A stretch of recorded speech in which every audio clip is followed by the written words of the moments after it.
I had a teacher in high school who had the double period before lunch, and he would go, "You guys hungry?" And we'd be like, "Yeah," thinking that he would let us go a little early so we would have a longer lunch. And and then he'd go, "Let me feed you some knowledge," and the lecture would continue. So let me feed you some knowledge from a longboard. Look, there it is. Yeah, dangerous vlogging. That's what it's about. Nassim Taleb wrote a book called Antifragile. He describes these systems that gain from disorder, sort of like nature or us. They're very complex systems where volatility, sort of destructive activity makes us grow. And that's kind of true. You know, we're sort of opposites from a bowl of china. A bowl of china, you put it in the shelf, you don't touch it, it stays the same. And that's the best state for its health and its longevity. You know, we put it in a UPS box that says, "Please mishandle," it'll get destroyed. But we need to be mishandled. If we get put in a box and we stay there for the rest of our life, we will degrade, we will die pretty quickly. If we are in a life where we're constantly being challenged, where we're exercising, we're moving around, we will live a long time, we will prosper. That is the idea of anti-fragility, the opposite of fragility, not robustness. Fragility, disorder, breaks things down. Anti-fragility, disorder, makes us grow. So, why am I telling you this?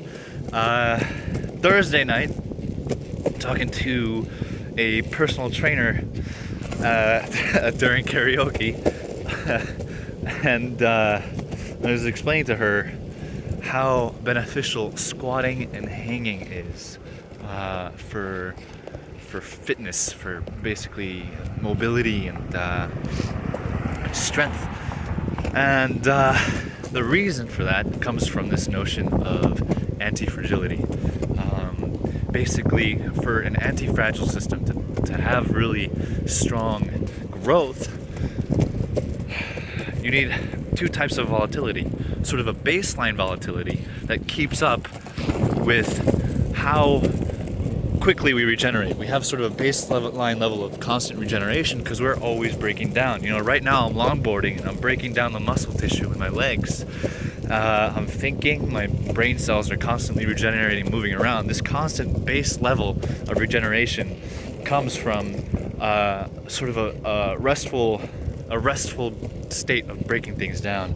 And that's what the squat or hanging does to our joints. The squat and hanging are positions that we evolved resting in, and we don't do them anymore. Now we just kind of sit and lie down and stand. Those are our main resting positions. We evolved from, I'll start with hanging. We evolved from apes.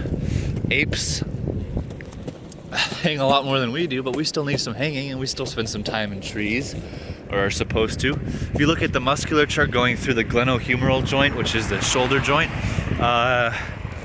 you'll see that a lot of it, like the lat connected to the tris and all that stuff, and the pec connected through the other arm musculatures, look folded when the arms are down. Holding yourself in a hang straightens it out and allows for blood flow to go through there. It also signals to your ligaments and your joint stuff. You know, I'm not the most knowledgeable on this compared to people that came up with these theories, so I'm gonna post some links to more knowledge. And you know, it's better to take this from the horse's mouth than from the 23-year-old enthusiast's mouth. But anyway, hanging, you know, just a couple minutes a day, cumulative, has amazing effects on your shoulder health, and it just revolutionized my shoulder health. And I used to get shoulder injuries from my gymnastics training and stuff like that. No more. Every morning I hang from a bar for 2 minutes. While I work out, I stop every now and then and hang and swing around on the bar. Climbing trees is incredible. It has changed my life. And so I recommend hanging. I'll post some hanging exercises, and like I've said, this is a resting exercise, which means that that you just kind of hang out. I promise I did not mean to make that pun, but you just kind of relax and you let yourself sink into it. depending on the type of exercise. It isn't like lifting heavy weights or something where it's very strenuous. This is something you're supposed to do throughout the day, because I remember how I said it's supposed to be a baseline volatility. And moving into the squat, I won't even be able to get into all the benefits of squatting every day, but the squat was originally a human resting position. I'm gonna drop into a squat right now. You basically drop down and sit on your calves. I don't know if that's the best way of describing it, but you basically get down here and you'll be surprised how difficult this is. Because we, as modern humans, never hang out down here. But you go around to other countries in the world and their primitive society and stuff like that, you see this all the time. So something you can do is squat from time to time. And when I'm sitting in my office chair and my back starts to bother me, I hang out down here for 5 minutes, just 5 minutes, and it releases everything. The pressure is taken off of my lower back. And I'm not gonna try to get into the anatomy of this one because that's even harder. Hips are crazy. And I'll leave that to the links to be explained. But the squat, man, and also squatting while you poop is just revolutionary. It's like I cleaned out my intestines the first time I did it. So I'll spare you the rest of the details. But that's the great thing about squatting. And if we don't use these resting positions, you know, tomorrow it'll be more difficult, and in a year it'll be irreversible. You know, maybe less time, maybe more time. But we need to use these movements. We need to use movement, otherwise we lose it, because we're anti-fragile systems. Not being stimulated causes us to not be able to be stimulated. It's something that has been completely lost on the fitness industry, is this idea of the baseline volatility level. They're great at the peaks of volatility that we need, lifting heavy weights and running really hard.